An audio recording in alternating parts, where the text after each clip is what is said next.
मध्य प्रदेश के Bandhavgarh tiger reserve में हाल ही में हुए 10 हाथियों की मौत की जांच के लिए टीम का गठन किया गया है। हालांकि मौत के कारण का भी पता नहीं चला है और पोस्टमार्टम का इंतजार किया जा रहा है। मौत का कारण का पता लगाने और हाथियों को पकड़ने के लिए ग्राउंड पर लगभग 16 टीमें काम कर रही हैं। एक हाथी अभी आइडेंटिफाई हुआ जिसने कि कल 2 घटनाओं को अंजाम दिया है, जिसमें 2 की डेथ हुई और 1 घायल हुआ है। इसमें इनको तत्काल कैप्चर करने के लिए निर्देश प्राप्त हुए हमको चीफ हेड वार्डन से, और उसके लिए हमारी ग्राउंड टीमें लगी, जिसमें कि 4 टीमें दल हाथी से लगी हुई है हमारे पालतू हाथियों की, और 10 जो है वो हमारे व्हीकल्स की टीम लगी हुई है। 2 फुट पेट्रोलिंग दल लगे हुए हैं।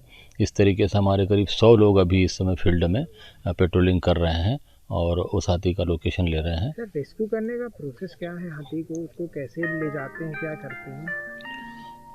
रेस्क्यू करने के लिए दौरान जैसे ही हाथी मतलब दिखता है कि ये वही एलिफेंट है, हम उसको आइडेंटिफाई कर लेते हैं। उसके बाद हमारे जो पालतू हाथी है या गाड़ी से दूर से जो अप्रोच करते हैं, डॉक्टर साहब उसको फिर ट्रैंकुलाइज करते हैं। और फिर उसके जंजीर बांधने से लेकर उसको जंगल ले जाने तक क्या किया जाता है सर?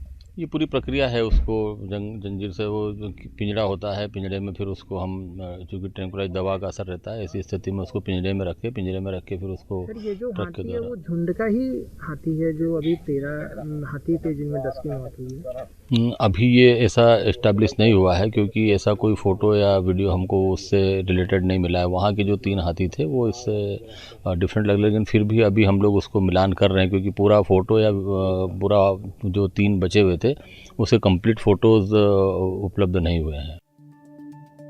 मामले की गंभीरता को समझते हुए मध्य प्रदेश के मुख्यमंत्री मोहन यादव ने वन विभाग के अधिकारियों के साथ बैठक की। तो वही लापरवाही को लेकर वन विभाग के कई अधिकारियों पर गाज गिरी है, उन्हें सस्पेंड कर दिया गया है। तो वही सीधी और उमरिया इलाके में हाथियों के आतंक से निपटने के लिए नई टीमों का गठन किया जा रहा है।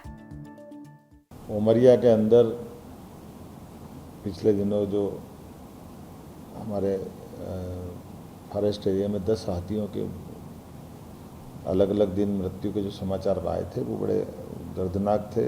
शासन ने पूरी गंभीरता के साथ इसमें अपने वन मंत्री श्रीमान दिलीप अहिरवार जी और वरिष्ठ अधिकारियों को भेजा था। उनसे प्रारंभिक जो रिपोर्ट प्राप्त हुई है उसमें अभी तक की जानकारी में कोई अलग से कीटनाशक या कोई ऐसी घटना जिसमें कोई दूसरा पक्ष इन्वॉल्व हो अभी तक तो नहीं आई है, लेकिन पोस्टमार्टम की रिपोर्ट अब अभी 2-3 दिन में आना बाकी है। प्रारंभिक रिपोर्ट के आधार पर जो हमने पाया गया है कि फील्ड डायरेक्टर की निगरानी में ये हाथियों का दल आया। यद्यपि ये बात भी सही है कि ये हाथियों का बड़े दल के रूप में आना 2-3 साल में बड़ा एक हमारे लिए एक नया प्रयोग भी है, नया अनुभव भी है। अब ये बड़ी संख्या में हाथियों का आना और ख़ास करके सीधी उमरिया इस ज़िलों में बड़ी पैमाने पर इनकी अपनी मौजूदगी दिख रही है। ऐसे में हमारे सभी डायरेक्टर भी फील्ड के अफसरों को सतर्क और सजग रहने की ज़रूरत है। इतनी बड़ी घटना होने के बावजूद भी फील्ड डायरेक्टर छुट्टी से वापस से ना आना और उसके मौजूदगी में भी पहले से जब दल आए थे तो उनकी आवश्यक चिंता उसकी जो की जाना चाहिए थी उसकी लापरवाही मानी गई। इसलिए फील्ड डायरेक्टर को हमने इस घटना में फ़ोन बंद करना, छुट्टी से न लौटना, ऐसे कई कारण से उनको सस्पेंड किया है। साथ ही साथ प्रभारी SCF फतेह सिंह निनामा को भी इस लापरवाही में सस्पेंड किया है।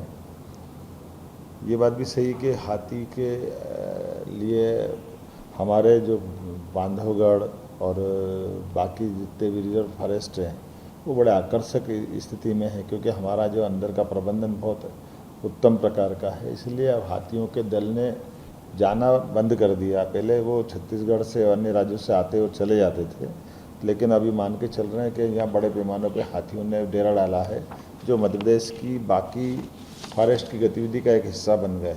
ऐसे में स्वाभाविक रूप से हमको इनका स्थायी प्रबंधन के लिए विभाग शासन के स्तर पर ये निर्णय कर रहा है कि हमारे लिए हाथी टास्क फोर्स बना करके इनके हमारे बाकी वन्य प्राणियों के साथ उनको कैसे क्या क्या करना चाहिए, कैसे कैसे सावधानी रखना चाहिए, इसलिए एक दीर्घकालीन योजना बनाने का भी हमने निर्णय किया है, जिसमें अन्य राज्यों की बेस्ट प्रैक्टिसेस को शामिल किया जाएगा और जो हाथियों के बड़े राज्य हैं एक तरह से कर्नाटक और केरल, असम, यहाँ हम अपने अधिकारियों को भेजेंगे ताकि सह अस्तित्व की भावना के आधार पर हाथियों के साथ बफर एरिया, कोर एरिया में बाकी का जनजीवन भी प्रभावित नहीं हो और हाथियों को भी कोई सुरक्षा में खतरा नहीं हो।